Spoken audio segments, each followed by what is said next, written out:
third season at San Marcos as both the head coach for football, AD. Let's start with the football first. Just talk me through, now that you've been the coach there for 2 full seasons, I guess 2 full seasons, quote unquote, with COVID, but talk to me about just how you're feeling now with this program. Yeah, just regards to the football program, I really think, at the time of this interview, we've been 2 days of practice since for the fall camp, and one, we are bigger, stronger, and faster. I mean, and really, we're bigger and stronger, and that's it's a man's game. It's a physical game, and in which way we coach it, and which way we call an offense and defense, we play to those strengths, and so that's real comforting. But just watching us execute out there, we got 3-year starters all over the place with Jaquavius, Isaiah, and then we got some, with some star power with JB and some constants with Schulte and Jake Darlin. So we're feeling really confident in us being able to be physical with anybody, and then just the retention that we have with our players from the spring in the last 2 years. It's really easy to coach. We're not coaching effort. We're just coaching to win ball games right now.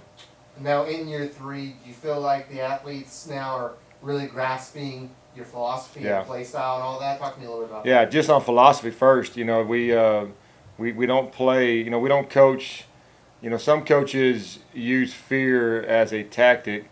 We try to coach our kids to be fearless. We give them a lot of freedom, and they know how to stay within the confines of the program's goal and mission with their freedom. So they understand that we play on the edge, and they got that edge.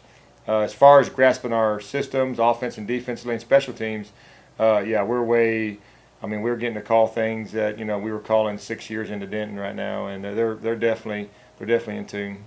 And now this season, moving districts, and I think we can be a little honest. It's going to be a little bit intriguing, right? Usually in a district you were on the last 2 seasons, you could almost pencil in Lake Travis and Westlake for a playoff spot. So a little bit more, I would say, on the line, to try and get one of those 4 playoff spots. Just talk to me about the challenges first of switching districts and what you're most excited about in this district this year. Yeah, first, what I'm most excited about is coming to this area. There's 2 directions you can go, the Austin area and the San Antonio area. Someone asked me yesterday, are we Austin, or today, are we Austin or San Antonio? I said, we're neither. We're San Marcos, so we want to be the team in the middle of ourselves, but we built a lot of relationships that way and a little bit of a rivalry in a few games. And now we get to go south to build new relationships. So that's going to be the exciting part. The challenging part is the 6-team district. And there's no one penciled in. I would say Steele, is probably the one team out there that I'd say, man, they probably got an edge. If there's a favorite, they're the favorite. But I think the rest of us, East Central went a couple rounds in the playoffs. We got ourselves in the playoffs in year 2. New Braunfels, to me, is not getting enough credit for how good they're going to be. And then there's Judson and Schertz Clements. So it's going to be a challenging district in that regard, but I don't think there's a pencil in like it is with those lakes. And then, you talked about a little bit about rivalries, and you don't play every year, but it would be remiss not to mention New Braunfels, a team that almost is like a monkey on y'all's back in regards to San Marcos hasn't beat this program since 1980s. That's got to be in the back of your head just as a little incentive for the squad going into this year, especially because you have played the last, last year and didn't win. Yep.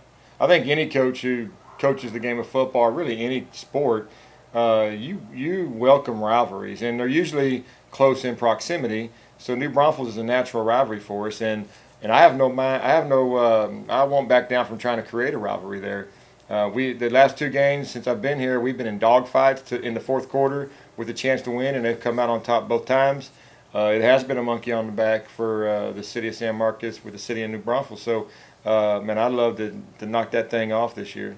I won't ask you to make predictions, so let's move on to your AD role. Yeah, I'm very confident, so don't ask me. Let's move on to your AD role now. You said something when you're talking about your philosophy with coaching, and that you don't try and instill fear, and I could really feel that today here at the media days, where there's just a very positive vibe. And I'm not saying that in other programs that there's not a positive vibe, right? I'm just telling you what I see here in San Marcos. That's a very positive vibe with each and every, not only athletic program, but even your relationship with the fine art programs as well. Talk to me a little bit about that and how you kind of work that into, you know, your role as the AD? Yeah, so I just think, yeah, and here it's even grown more. I've always been that way. I think I got into this profession because I love the game of football, and I love the way competing made me feel as a young high school and college athlete. What I realized about 2 years into it, that's just a small piece of it, and the people piece is what really captures me. And I think early on I learned from good people that how to have some people skills, and I thrive off on building relationships, you know, and I've always been good with the fine arts, and I've always been good with the other programs, and like I feel like I want to be an integral part. You know, I don't want to be their boss. I want to be with volleyball. I want to be with Diamond Line. I want to be with our cheer program, and it just makes it fun to go to work when you got a system like that, and we have it here. You know, our superintendent's put me in a pretty good leader position in the district, so I've been able to grow that beyond just extracurricular. I've been able to really move into the APs and the other schools, and that's the thing about not being in a multi-school district. You know, where I came from, we had a lot of success. So if I showed up at a school that might have another kid going to another school in Denton, then you know they would sound the alarms and call the cops. You know, so here it's just fun to I can go anywhere. Everybody's welcoming, and I try to do a good job of branding our program for our city. Last thing before I let you go, Coach. You know, I know the coaches do all the leg work and the heavy lifting, but you know, as the AD, you had a couple of squads, and we're talking about fall sports specifically here. You know, made the playoffs. Volleyball had arguably one of their best seasons in program history last year. How excited are you as the AD heading into this sports season? Yeah, extremely proud of. You know, we'll talk about two things. You know, as an AD, you do need to have the results is a big big thing, because winning's fun. You know, people want to be around winners. So every sport made the playoffs last year, except for our two soccer programs, and they were with two new head coaches, and I fully expect them to jump in the party. I really don't see a program not making the playoffs this year. We got the momentum, we got good coaches in place, so winning is important to me. You know, but the other piece is just the family atmosphere that we have. You know, we have kids moving in to be a part of San Marcos because of athletics. You're not supposed to do that.